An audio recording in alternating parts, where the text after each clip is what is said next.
Hello, everybody. I'm going to make a lecture on chapter 20, which covers the early Renaissance in the northern countries, and then we'll get into the early Renaissance in Italy in the next chapter, and then on to the High Renaissance. So, what's going on in Europe at this time? We have the Hundred Years' War still raging between France and England, which means these two countries will not be very stable. We have the Great Schism that has happened to the Catholic Church, where there is a pope in Rome and a pope in Avignon, France. So the church is not as stable as it could be, which means there's going to be a little pocket for leaders to sort of step up in these countries, and we'll see a lot of dukes, especially in France, um, rising to power. The new economic system sees feudalism waning and merchant class rising, more centralized governments. And we're going to see this shift as far as schools of art, and we're going to see individual efforts and talent are start to be valued over inherited nobility. So a man can make a name for himself out in the world now, especially with this rising merchant class. We're going to see lots of people become wealthy that weren't born into nobility. And we're going to see the rise of banking companies and manufacturing. Well, not manufacturing, but trade, and such families as the Medicis will establish a hold of power in Europe as well. So, this new credit and exchange system of money will sort of shift the power dynamic from the haves and have nots in Europe. So, for some of the chapter, we're going to be looking at this Duchy of Burgundy here, which becomes a very, very powerful place in Europe. We have the Holy Roman Empire over here, which is still sort of at odds with itself, with the Rome and Avignon um, are still sort of fighting the Hundred Years' War. So we're going to see this place right here sort of take hold, and you see it goes all the way up to the Netherlands and Flanders, what used to be called Flanders. And we're going to look at lots of artwork from Ghent and Bruges, and then all the way down to Dijon, so into France. So the northern countries in France all are part of this Duchy of Burgundy. And this place usually sides with England over France in the Hundred Year War. And that is because they rely on England for all those sheep that dot the country for their wool production. Um, Duke Philip the Bold is a Duchy of Burgundy, and he is a great supporter of the arts. He actually funds a lot of the things in this chapter.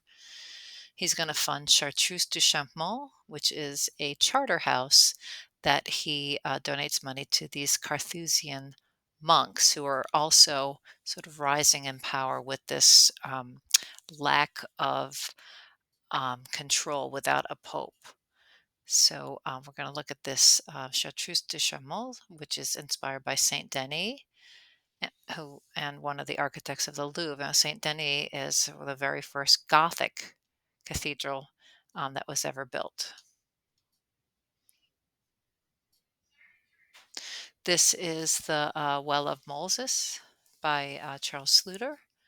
It is a freestanding sculpture in the round, and it is not a functioning um, well or fountain.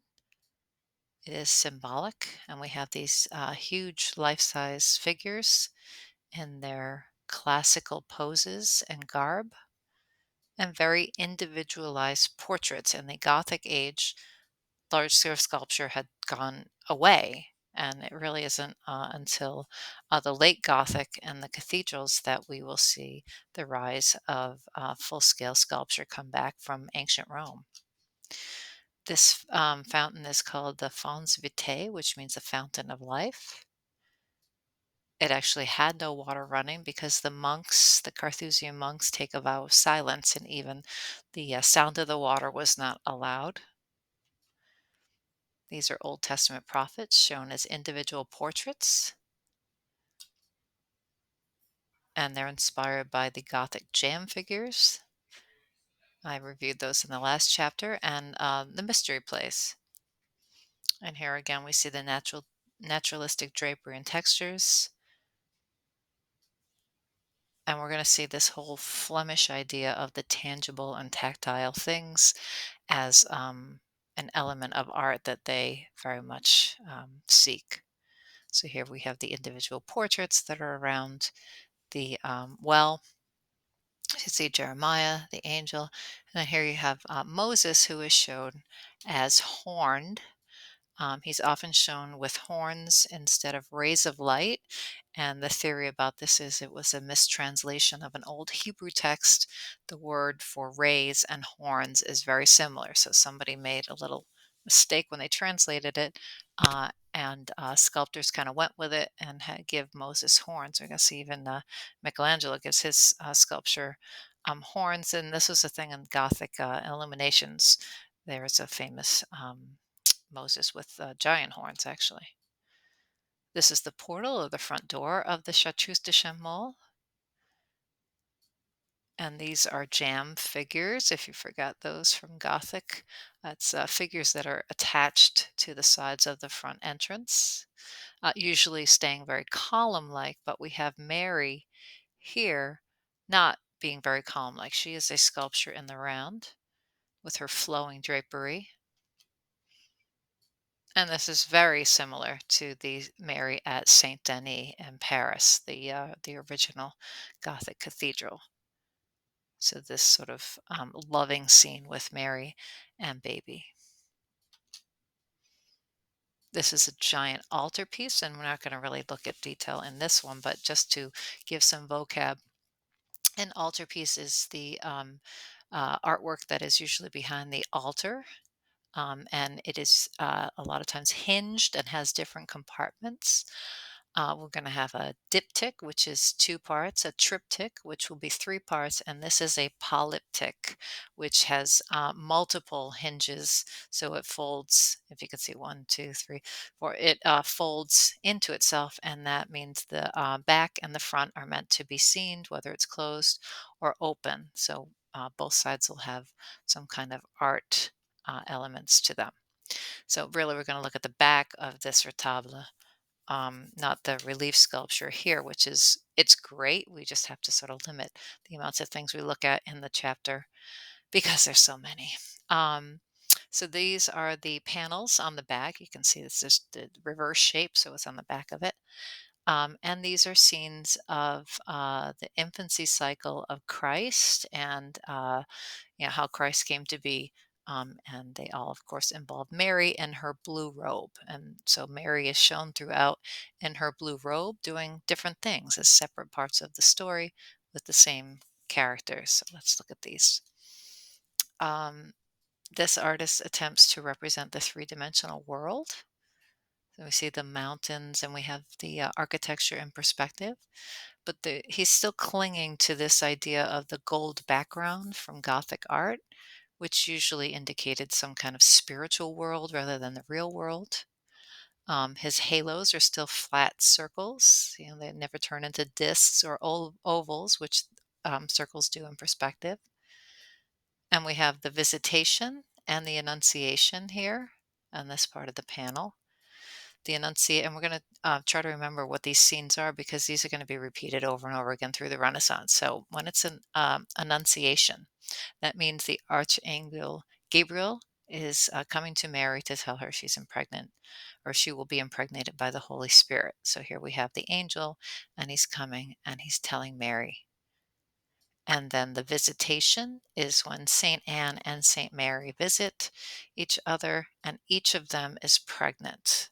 Mary with Jesus and St. Anne with St. John, who will eventually be St. John. They're cousins. So in the Annunciation scene, we have here Gabriel, the angel in red, and Mary in her blue. Mary holds a book of hours, which would have been something that lots of people who came to see this would have in their own possession. It's a book of hours is a prayer book that goes hourly, different prayers per hour that you should be saying. If you're very devout, you pray all day. And then this also has these rays of light that are infusing Mary with the Holy Spirit. And then a couple things, these irises or lilies, I should say, and the walled courtyard or garden are supposed to be symbols of Mary's virginity. Like she's a walled garden, and the purity of her lilies. The visitation scene, you can see that Saint Anne looks to be pregnant. And then again, we have this red and blue sort of clashing to create this contrast against Mary. And then we have the landscape and walled city in the background, so some attempt at naturalism. And this panel we look at for a very early use of oil paint. This is what the northern countries are going to be known for, and that is their use of oil paint, which allows them to make these very um, opalescent, fluid, very, very detailed work. Um, this is much glossier and intricate than tempera or fresco painting. What the artist is showing here is this use of Romanesque, this pointed arch, and the barrel vault here, and Gothic architecture. And also we see the Roman arches as well. So Roman, and then the Gothic is the pointy ones. Um, and this is to sort of relate it to the times that people live in, right? This is not a time of the Gothic or the Romanesque. This would have been way before that. But the story is relating to people who would come and see it, just like the Book of Hours, something that they would have and know. Um, so the artist is trying to relate the scene, spiritual scene, to regular people, secular people.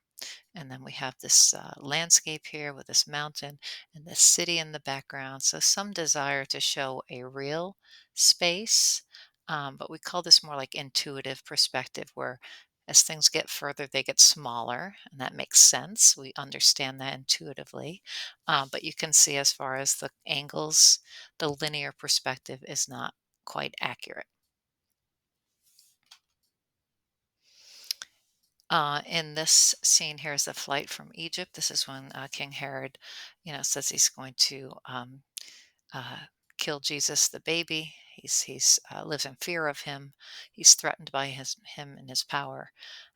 So Mary has to flee Egypt, and here she surrounds baby Jesus with her robe. Again, her blue robe, in contrast to the red of somebody else near her. And then further down the path, you see this golden idol, which is falling and breaking. And it's supposed to be a contrast, not just of color, but a contrast of the Old Testament and the New Testament, which happens when Jesus is born. Also in the north, we have these Limborg brothers working. They work in what's called the International style. It's a holdover from the Gothic age, possibly like the artist Lorenzetti, who in the last chapter did that big mural, the biggest landscape in the Gothic age.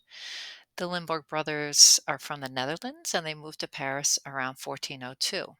Unfortunately, the Black Plague is hitting Europe at the time, and all three die by the year 1416. Um, they worked for Jean, the Duke of Berry, so again, another powerful duke. And this is a book of hours, like the one that Mary was just holding, that they are designing, used for reciting prayers throughout the day. And their book of hours also includes a calendar that shows seasonal tasks and alternating scenes between peasants and nobility. So in the last work we saw, um, sort of like secular and religious together, and here we have different classes in the same book. So the two pages in our book are January and October. So this is January, and January shows a New Year celebration with the Duc de Berry, the patron, and above him is, or above his servant there is approach, approach. So that's very, it's sort of flattening the space, but the rest of it, you see the perspective of the table, and people are overlapping, and things get smaller as you go back into space. Um, and then on the table, we see all this luxury and splendor seen at the table. And so Duke de Berry is trying to show himself as very benevolent and generous to his people during this, and approachable, obviously, in this splendid celebration. In contrast, in the month of October, we see the good, hardworking people working the earth here. We have the figures plowing. Is like the time that you sow seeds in October in the fall. Um, we have a washerwoman here in the background washing clothes. Here she is. And then we have the city dwellers who are just sort of walking around. And in the very background, this is the castle of the French king, which will eventually become the Louvre, the museum. And here the emphasis on a narrative rather than a believable space, even though it looks, everything goes back in space pretty systematically and gets smaller as they go back.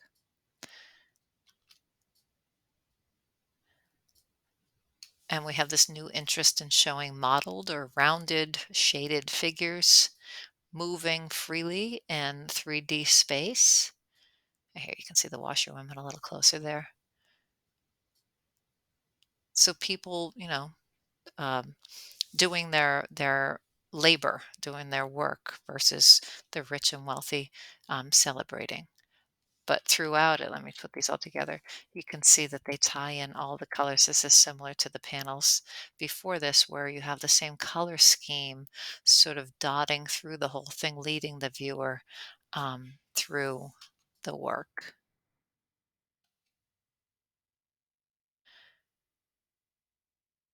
Another book at the time is probably somebody who knew about the brothers or studied with them. This artist is called the Master of Mary of Burgundy, which is the book, Mary of Burgundy at Prayer. So we don't really know who it is. Lots of times people are just given some master title of the place that they were from. He might have been from Ghent, which is important to note because there are other famous artists working up there that he might have seen, especially because of this um, scene right here with Mary in the church. And he seems to be a successor of the Langber brothers, probably worked with them or knew about them. And this is Daily Prayers here. So it's a book of hours. And Mary of Burgundy was the daughter of Charles the Bold. And she is reading a book of hours here, which would be very similar to the book of hours that this is in. So she's probably supposed to be reading the book that you're reading. Um, and this is not to be confused with the daughter's name is Mary, and then of course we have Mary and Jesus here. So Mary here with the dog on our lap reading the book that you are reading, the daughter of Charles the Bold. And then inside the window, or outside of the window I should say, is Mary and Jesus. um, so Mary of Burgundy here with her prayer beads and all the little details that you can get, irises here, indicating this is the holy beads, and then this would be virginity. Um, and the dog is fidelity. And we'll see this over and over again in Northern art, this idea of symbolism in works, that when people would see these or see the book or see the panels, they would understand what these things are supposed to mean. It might be a mystery to us, but they would have known exactly what all of these things would have meant. So inside the scene of Mary, you see that Mary Burgundy is here inside the scene as well, and she's given an audience at Mary's foot. So we see the secular, regular people with holy people and divine sort of mixing together. But what we look at this for is this unbelievable space that this artist has created, as if space keeps going back and back and back in this cathedral. And you can see the pointed arch, it's a Gothic cathedral. and every little piece of stained glass you can see. And this is a small, small book, and this is a small part inside of a book. You see how small the book is that she's holding. So this would be not a very big drawing at all, that the artist has created this almost infinite space that you can look into.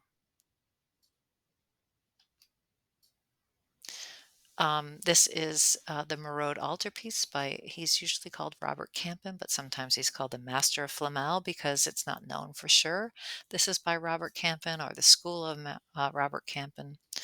But for us, we can just call it Robert Campin. So we have a triptych. It has 3 panels. It's an altarpiece.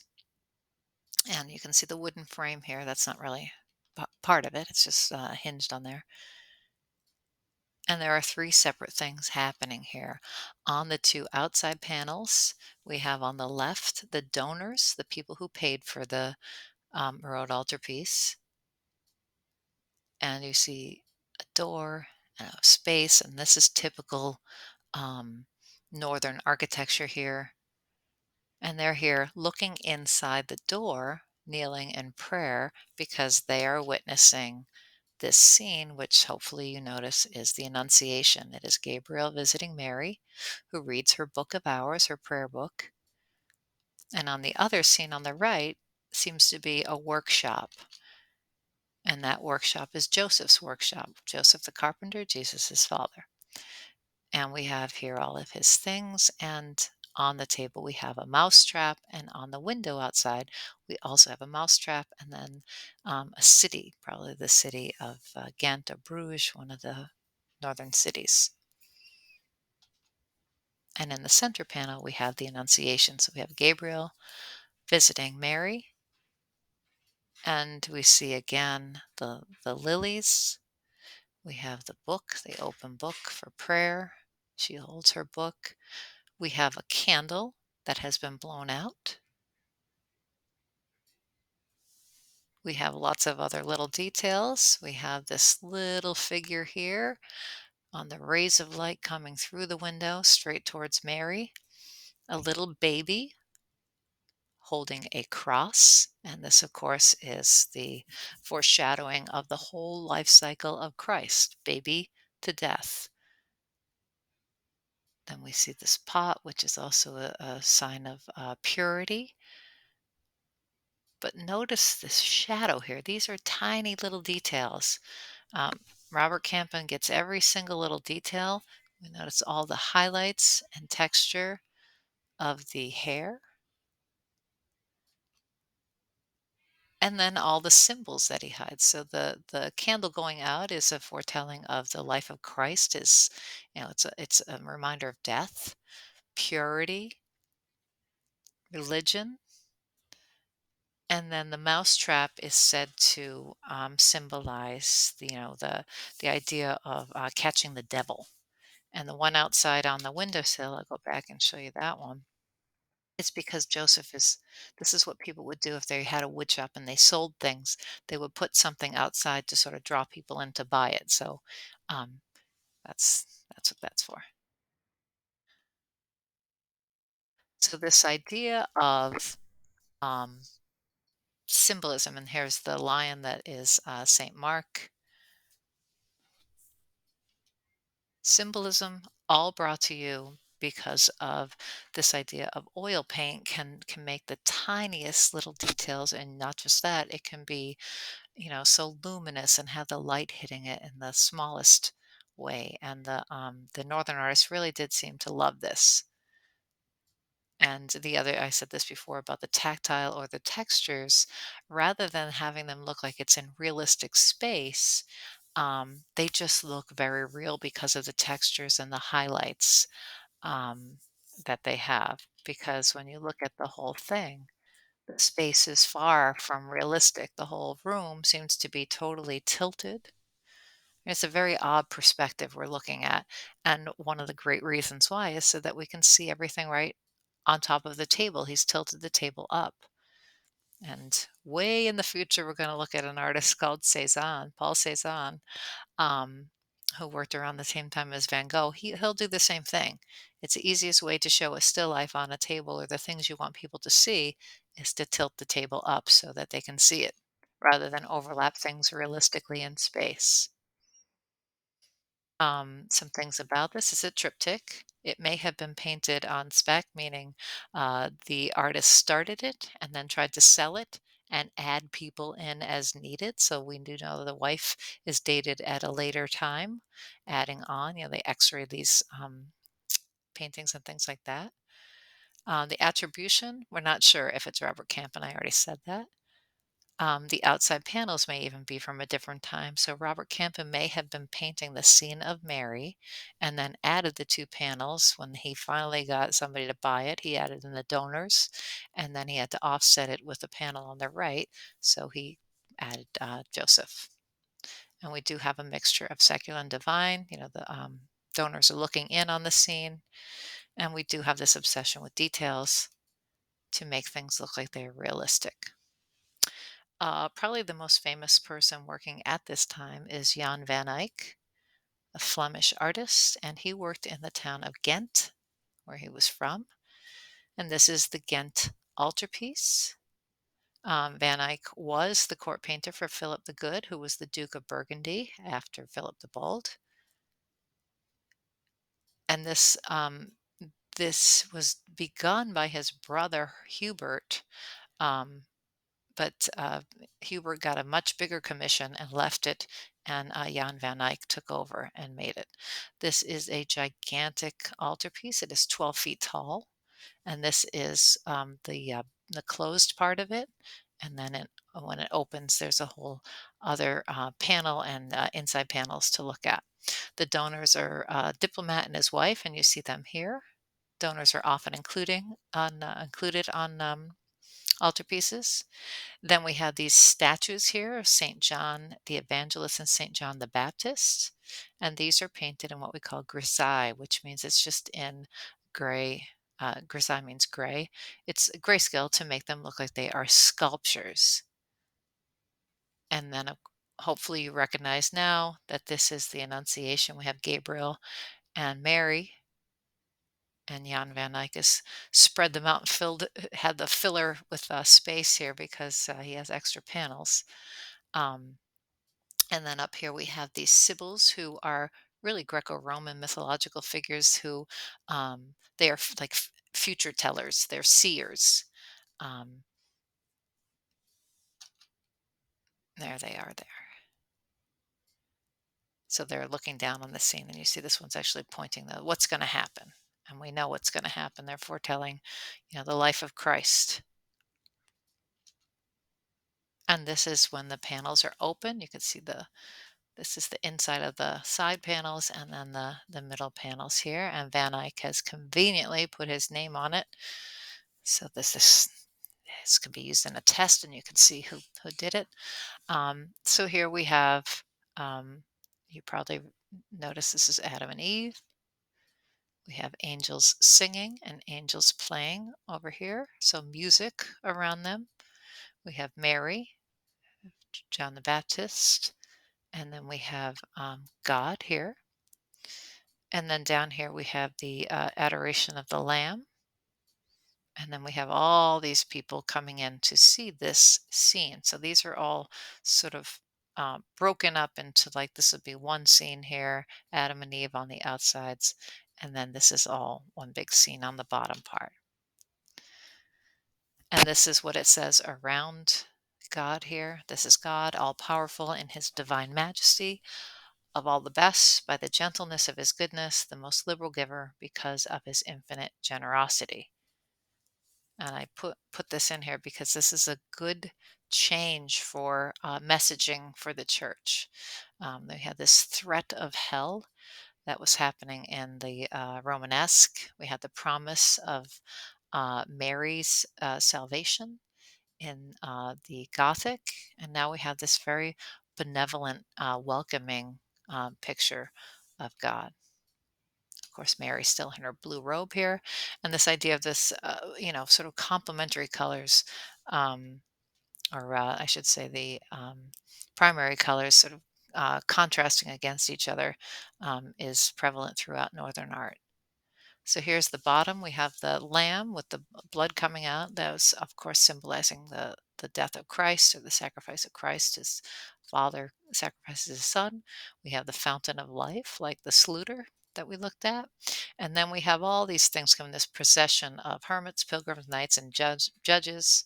And then all these other players of procession of apostles, prophets, martyrs, and the virtues all coming together in one big celebration. And you see space receding all the way back to this fuzzy mountain, which is atmospheric perspective. And we're going to look at that again soon. But this is developed in the north, and it's going to travel down to Italy. And somebody named Leonardo da Vinci is going to see this type of thing and start using it all the time. Another painting by Van Eyck is this. Now, this is probably something that the artist of the Mary of Burgundy book had seen. This is a very similar scene without, Mary and all her people around it. Um, sorry, the math department outside is making some noise. So we can see this almost infinite space. I mean, you can see people's faces here. This is not a very big painting. Every single little detail and reflection is there. Very, very similar Mary, especially a similar crown. The space doesn't quite add up because this is a pointed arch doorway. If this were a cathedral, this would be, it should be about 30 feet tall or 20 feet tall. So Mary is possibly bigger than she should be, hierarchical scale. Um, but really, the details are amazing in this, the very tactile, intricate oil paint details. And probably Van Eyck's most famous painting that we look at in his own time, it was probably the altarpiece. This is a private commission, so not a lot of people would have seen it. So this wasn't very famous in its own day. But this has a lot going on in it to sort of pull apart and dissect. This is called the Arnolfini wedding portrait, possibly a wedding portrait of Arnolfini and his wife by Jan van Eyck. It is oil paint and it is chock full of symbolism, which is these two things are what we're going to associate with the North. So we have here a dog at their feet, and the dog, um, we often, excuse me, call a generic term for a dog Fido, and that has to do with the idea that dogs symbolize fidelity. So Fido, and here he is, fidelity meaning the wife and husband will be loyal to each other. We have shoes, which indicate wealth and domesticity.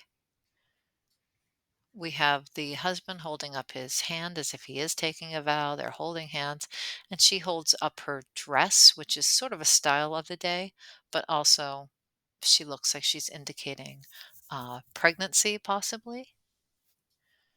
And then we have all this other stuff, this, velvet bed here. We have this mirror here with these little things. We have the chandelier, things on the windowsill. And all of these are little inclusions of symbolism. So we have fruit, which symbolizes fertility, and also a reminder of the ultimate fruit in the Garden of Eden. We have the shoes. Check out the details when you get close enough, like how much that looks like old wood versus, the wooden floor too. We have the beads, which would be prayer beads. And this is the mirror that is on the back wall. The rondelles, these little circles, are all the life of Christ, all little scenes from the life of Christ.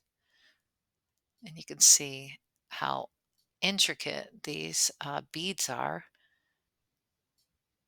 And then in the mirror, we see the backs of the husband and wife. And then we see a group of people here. And then the window. This is a convex mirror, so everything is curved. It's a mirror that curves out, so everything looks like it's curving in. And it seems to be one, two, or three people here. which means these two main players, the husband and wife, are facing them. Oops, let's go back to this. So when you look at this painting, you are in the space of whoever's in the mirror. This is sort of like an aha moment. And again, all the tactile detail qualities are very northern. They make it seem very, very real. So this painting seems to be about symbolizing the whole idea of taking a wedding vow. We have fertility, we have loyalty, we have indications of wealth. You know, she's marrying a wealthy person. He owns this chandelier, those shoes, all the furs. But there's lots of mystery surrounding this painting that you can look up. She might have already been deceased when this was made. This might be like a painting that was made to honor her memory. Um, it may just be a document where he's uh, handing over power to her as he goes away on business. He's leaving her with the affairs, and they're just taking a vow saying, you know, all of my wealth, you're in charge of all my wealth, because a lot of the symbolism has to do with wealth, not just marriage or fertility. Um, so this one's sort of up for interpretation, but it does seem to be something about, uh, marriage in a way. They're married, or they were married, or whatnot. Um, this may or may not be a self-portrait of Van Eyck. It's called Man in Red Turban, as you can see. That's a good turban too. Um, and this is the first painting in this time period where the viewer is looking out at us. Notice Van Eyck shows Arnolfini looking to the side. So he's not looking out at us. You would think he would if he's looking up to take a vow, but he doesn't. He avoids our staring out at us. And again, puts his name in here, he even dated it here for us.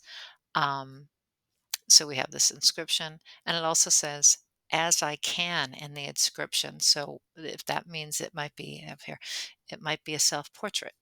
Um, it's an awkward way of saying it, but that's probably Flemish or Dutch. We have another northern artist, Roger van der Weyden, who studied in the workshop of Robert Campin, the man who painted the Marot altarpiece, possibly.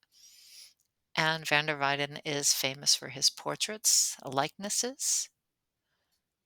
And you can see this woman has very specific features.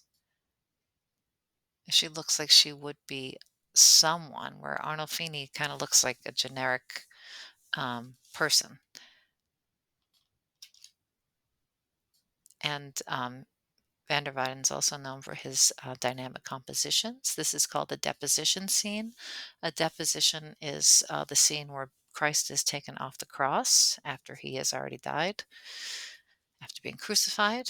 Um, and the patrons of this are um, a guild that deals with bows and arrows and archery.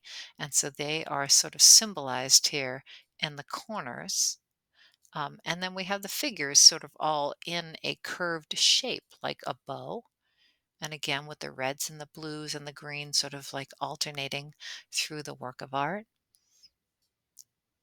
And Van der Weyden has created a very emotional scene. Mary has actually passed out. She is so full of grief. She echoes what is happening with Christ. And we have these formal elements that sort of like draw us in. We have this bright red and this blue that arches, and then the brightness of Christ. And so we sort of move through the space, even though Van der Weyden has put it almost in like a box. It's not a realistic space at all. He's brought back this gold background, but you can see the corners. So it's not just a flat back, but they are in like a shallow, almost like a play or a stage. It's a very odd place to put them, especially given the realism of the emotions that he is showing. And you see all the individuals are reacting, individually. She's holding her face, she's looking down, he has a grimace on, he's so upset. This guy's looking over lovingly, concerned. They're all doing something a little bit different. And this is Van der Weyden's St. Luke drawing the Virgin. St. Luke, if you did not know this, is the patron saint of art. And here he is. There's a little detail here of the drawing he's making. He's making a drawing of the Virgin. So St. Luke has come, and he is just happens to be in northern town here. You can this the people would might have recognized where exactly this is. He's happened to catch Mary and baby Jesus just in time to draw her portrait. And we have these little tiny details, if you can see here. That's Adam and Eve sitting there on the wooden bench there. And then how intricate the background gets, like these little tiny dabs of trees and things like that. So oil paint, detail, etc. Symbolism, right? This is obviously symbolism.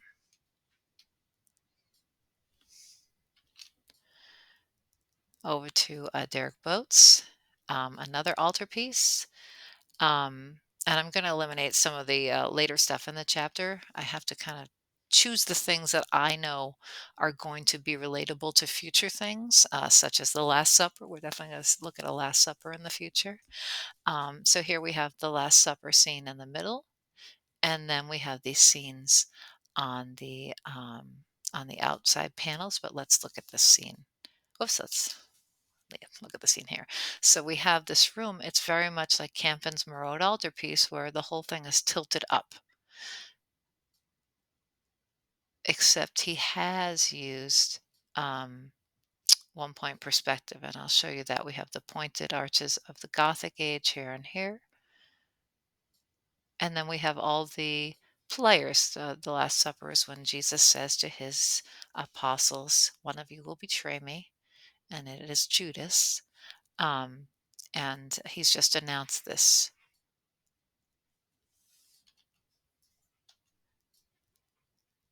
So scholars believe this may be the first painting in Flanders to show the Last Supper, and it may be the first to really use linear perspective.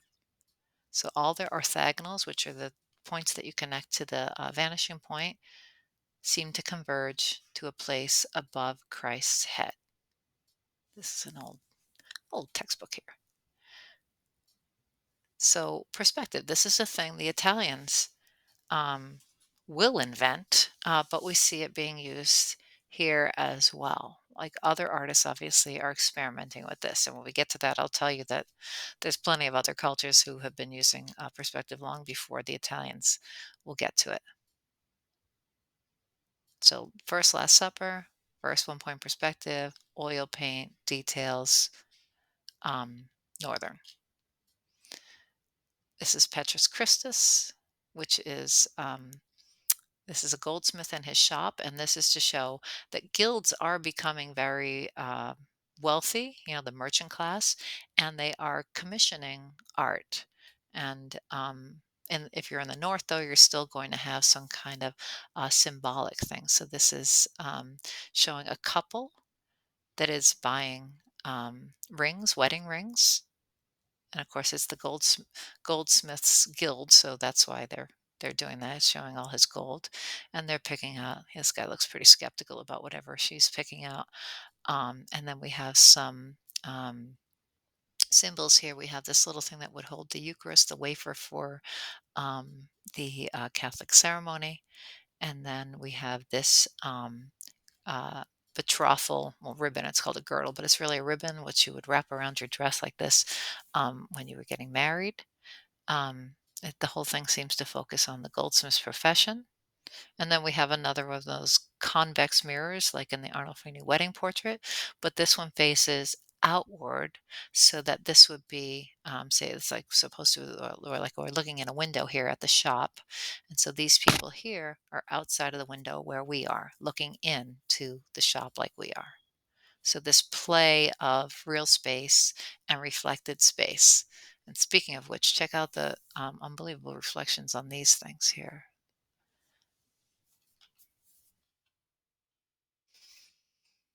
So we're only going to look at one French thing. Um, France is not a stable place. The Hundred Years' War gives rise to dukes because of the weak king, and dukes are the patrons of art. So this is the very odd diptych, which is a two-panel um, work of art. However, these have been separated. They're actually in totally different museums now. This is the Melun diptych by Jean Fouquet. You can tell he has a French name. On the left, we have Chevalier, the patron, and we have Saint Stephen. Saint Stephen had been stoned to death. He is a martyr, and we see him actually carrying his stone here. And the two of them are looking over at the panel of Mary. And notice these strange panels here. These are trompe l'oeil, like we saw in the Arena Chapel. All of these, like fake marble. We saw Giotto sort of do this. So these two are looking over at this version of Mary and baby Jesus. The model was thought to be Agnes Sorel, who was King Charles VII's mistress. And she gave birth to three daughters and no son. And this was possibly done after her death. And she was most likely poisoned while she was pregnant. It's a very strange portrait. And she is the coloring of grisaille, like she is marble. So possibly having to do with like this is a post-mortem um, showing of her. And then these strange plastic looking angels in their, they're all red. There's no, like usually we have some like kind of rainbow or white wings. Um, Everything looks very strangely surreal in a way. Let me show those two together again. So these would have been together as if these two are looking in at this scene.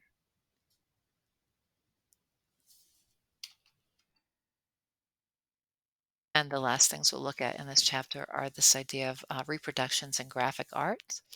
We have the rise of woodblock prints, which had been popular in China and Japan for a very long time. They excel at that. But these would not have been known at this time. So, woodblock prints and engraving on metal plates and etchings eventually. And then in 1450, Gutenberg will invent movable type. And this is important. So movable type can be produced a lot quicker, but how are you going to reproduce pictures? And one way is to, um, you carve into a surface and then you put ink on the surface and whatever's um, standing out more will have ink on it. And the things that are carved will have no ink on them. So you sort of have to work in the reverse. Obviously, these aren't the same picture. So you would roll ink onto it. You can see the brayer here, and then you put paper on it and press it. Or if you get some kind of press you can roll it through, it makes a better impression. And then you lift it up and you have a print. Well, obviously, you can make as many of these as you want. So you can sort of mass produce your own work, or people can produce books, even more importantly. And there is a great bookmaking endeavor going on in Europe after this, after Gutenberg invents the printable type. And of course, then we'll have newspapers and stuff like that. This is the Nuremberg Chronicles in your book. And you have the movable type here, and then these woodblock prints here. And this is a whole book of travel log almost, but each of the towns is kind of generic. It's not really a portrait of a city. And Martin Schongar is a German who excels at this idea of graving. Engraving is if you scratch into a metal plate rather than a wood block and you roll it and print it, you can get a lot more details. Carving wood blocks is not as detailed as you can get. And you can see, obviously, these are tiny, tiny, tiny little details that you have to get with hatching, cross hatching, and that kind of thing.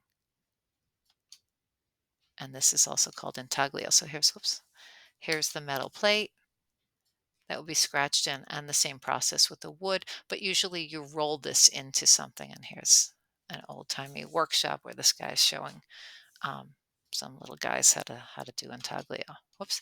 I'll just go back to this because this is the hatching and crosshatch that you would have to use because you can't blend. You can't make some modeling or something with these. You have to come up with a whole new technique. And we'll see in the future, artists. All kinds of artists will do this, but Albrecht Dürer, another German, will sort of take over this whole idea of bookmaking and printmaking.